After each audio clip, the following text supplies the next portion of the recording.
Dear students, आज के lecture में हम हाइव की डिफरेंट डाटा टाइप्स को डिस्कस करेंगे। हाइव की डाटा टाइप्स को जनरली 4 कैटेगरीज में क्लासिफाई किया जाता है: numeric data types, string data types, null values and complex types. Numeric data types को यूजुअली हम 2 टाइप्स में डिवाइड करते हैं: integral types and floating types. Integral types के अंदर जो है वो 4 डिफरेंट टाइप्स आपके पास आ जाती हैं और इन टाइप्स को आप डिफरेंट रेंजेस की बेस पे यूज़ करते हैं जो आपकी पर्टिकुलर नीड है कि आपने आपका जो कॉलम है या जो वेरिएबल है, जो डाटा है, उसका साइज़ कितना है, तो उस साइज़ की ज़रूरत के हिसाब से आप इनको यूज़ करते हैं। सबसे पहले INT के नाम से इंट डाटा टाइप है। उसकी रेंज आपके पास जो है ये काफ़ी बड़ी, यहाँ पे आपको रेंज नज़र आ रही है, तो ये इसकी रेंज है। तो अगर आपका डाटा जो है वो इस साइज़ के दरमियान में आ रहा है तो आप इंट की टाइप का यूज़ कर सकते हैं। बट अगर आपका डाटा जो है इंट की रेंज को एक्सीड कर रहा है तो उस केस में आप बिग इंट को यूज़ कर सकते हैं, जिसकी रेंज यहाँ पे आपको नज़र आ रही है। और अगर आपका डाटा इंट टाइप से स्मॉल है तो उस केस में आप स्मॉल इंट की डाटा टाइप को यूज़ कर सकते हैं और उसकी रेंज है -32,768 टू 32,767। और अगर आपका जो डाटा का साइज़ है वो इससे भी कम है तो फिर आप टाइनी इंट को यूज़ कर सकते हैं, जिसकी रेंज जो है वो -128 टू 127 तक है। फ्लोटिंग टाइप्स में आपके पास 3 टाइप्स आ जाती हैं: फ्लोट, डबल और डेसिमल। फ्लोट जो टाइप है ये 4 byte as a storage use करती है। इसी तरीके से जो डबल है वो 8 बाइट्स स्टोरेज के लिए यूज़ करती है। डेसिमल जो है 17 बाइट्स को यूज़ करती है। यहाँ पे उनकी रेंजेस और एक एग्जांपल तीनों की गिवन है। स्ट्रिंग टाइप्स, स्ट्रिंग के अंदर 3 टाइप्स आ जाती हैं: स्ट्रिंग, वारचार और चार।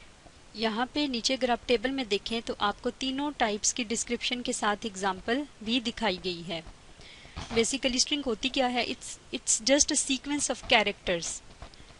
तो इसको इनक्लोज किया जा सकता है सिंगल कोट्स में या डबल कोट्स में।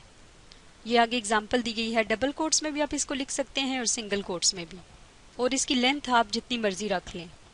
वारचार जो है इसमें ब्रेसेस में मैक्सिमम लेंथ तो आप स्पेसिफाई कर देते हैं, लेकिन इसमें आप जो है जितना आपका टेक्स्ट होगा, जैसे एक कंट्री का नाम है तो अब उसका सपोज आप साइज 50 रख देते हैं, लेकिन उसके अंदर जितने आप कैरेक्टर स्टोर कर रहे होंगे ना, जैसे पाकिस्तान है तो उस केस में आप 8 बाइट्स यूज करेंगे, तो आपकी 42 बाइट्स जो हैं वो सेव हो जाएंगी। आपकी पूरी की पूरी 50 उसके लिए रिजर्व नहीं हुई। इसी तरह से अगर ईरान है तो उसके लिए आपकी जस्ट 4 बाइट्स यूटिलाइज होंगी, बाकी आपकी 46 बाइट्स जो हैं वो सेव हो जाएंगी। तो ये उसकी एक एग्जांपल है। आगे आपको सिंगल कोट्स में बताया गया है कि आप यू स्पेसिफाई कर सकते हैं उसका टेक्स्ट। चार जो है इसकी लेंथ फिक्स्ड है, 255 कैरेक्टर्स की लेंथ आप इसमें स्पेसिफाई कर सकते हैं। तो इसमें अगर आपकी लेंथ स्ट्रिंग की छोटी है तो बाकी सारी जो है उसमें स्पेसेस ऐड हो जाएंगे। जैसे आपने सपोज 50 की आपने यानी कि एक कैरेक्टर टाइप का जो है वो आपने let's say country name define किया और उसकी लेंथ 50 रख दी, तो वो 50 फिक्स हो जाएगा। आप ईरान रखेंगे तो सारा बाकी 4 बाइट्स यूटिलाइज होंगी और बाकी जितनी भी हैं वो स्पेसेस के साथ फिल हो जाएंगी। ठीक है, तो ये उसकी एग्जांपल है। आगे हाइव के अंदर जो ये जो टेबल्स वगैरह होते हैं तो उसमें जो मिसिंग वैल्यूज़ होते हैं उनको स्पेशल वैल्यू नल के साथ रिप्लेस किया जाता है। ठीक है, तो उस मिसिंग वैल्यूज़ के लिए आपने नल यूज़ करना है। उसके अलावा कुछ कॉम्प्लेक्स टाइप्स भी होती हैं, एरेज हैं, स्ट्रक्चर्स हैं, मैप्स हैं।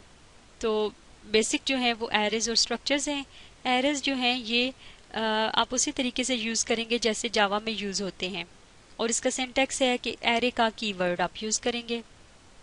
स्ट्रक्चर क्रिएट करने के लिए जो स्ट्रक्ट है, जैसे सी में आप क्रिएट करते हैं, तो ये भी उसी तरीके से यहाँ पे उसको क्रिएट करने के लिए आप स्ट्रक्ट का कीवर्ड लिखेंगे तो ये आपकी स्ट्रक्चर डाटा टाइप क्रिएट हो जाएगी। So this is the end of today's lecture. Thank you.